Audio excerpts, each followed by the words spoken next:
গত মঙ্গলবার সন্ধে 6:30টায় সুন্দরভাবে সেজে প্রথমে পৌঁছে যায় একটা ফুলের দোকানে।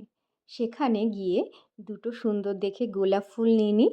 তারপর পৌঁছে যাই বনেদি হেসেল রেস্টুরেন্টে। কোনো দিন এইভাবে সাজি না, তবে বোন এসছিল, সেই জোর করে সাজিয়ে দিল। কেমন লাগছে জানিও। আর এই দেখো আমাদের রিমু রানী, ইনার জন্যই আজকে পুরোটা আয়োজন। আসলে বুঝতে পারলে না? দাঁড়াও, পরে তোমাদেরকে বুঝিয়ে বলছি, আগে জায়গাটা দেখে নাও। কত সুন্দর কালার দিয়ে পুরো রুমটা ডেকোরেশন করা আছে। আর আমরা পুরো আলাদা সেপারেট রুম নিয়েছিলাম যাতে বদমাশি করতে পারি। এই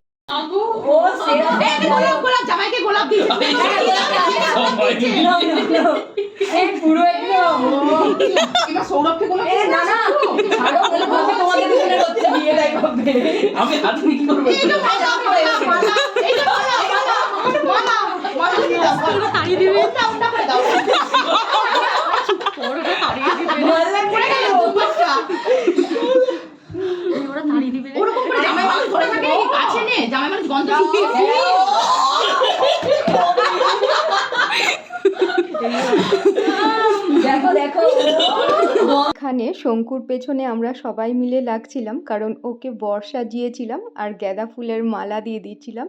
তো এই নিয়েই আমাদের হাসাহাসি চলছিল।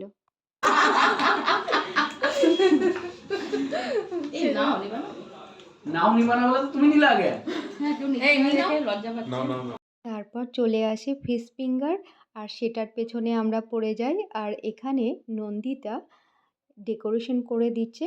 ও, তোমাদেরকে তো বলাই হয়নি কারণটা। আজকে রিমুর আইবুড়ো ভাত খাওয়াচ্ছি আমরা সবাই মিলে, কারণ ওর এই মাসেই বিয়ে আছে। তো আমরা অফিসের সবাই ঠিক করেছিলাম ওকে একদিন আইবুড়ো ভাত খাওয়াবো। তো সেটা তো কাউরির বাড়িতে সম্ভব নয়। তো আমরা একটা রেস্টুরেন্ট ঠিক করেছিলাম, যেটা হচ্ছে বনেদি হেসেল। জায়গাটা খুব সুন্দর, তোমরা দেখতেই পাচ্ছ। আর ওকে সেদিন লাগছিল খুব সুন্দর, কিউট একটা মেয়ে। তো ও এত খাবার দেখে বলছে আমি তো খেতেই পারবো না এত কিছু। ওটা আনার আগে ইয়ে করে নেব। না না, সেটাই তো বলছি। তুমি আসো বের করো। এরকম কর, আসো তোটা আসো। হাই, আমরা নেব না, একটু থালা বাসন আছে, আমরা খাবো খেতে এসেছি। তারপর সুন্দর একটা বরণ ডালা এনে নন্দিতা প্রদীপটা জ্বালিয়ে দিল। আর এইভাবে সুন্দর আমাদের একটা সন্ধে কাটলো রিমুকে নিয়ে। আমরা সবাই আশা করব রিমুর আগামী জীবন যেন খুব সুন্দর এবং সুখের হয়।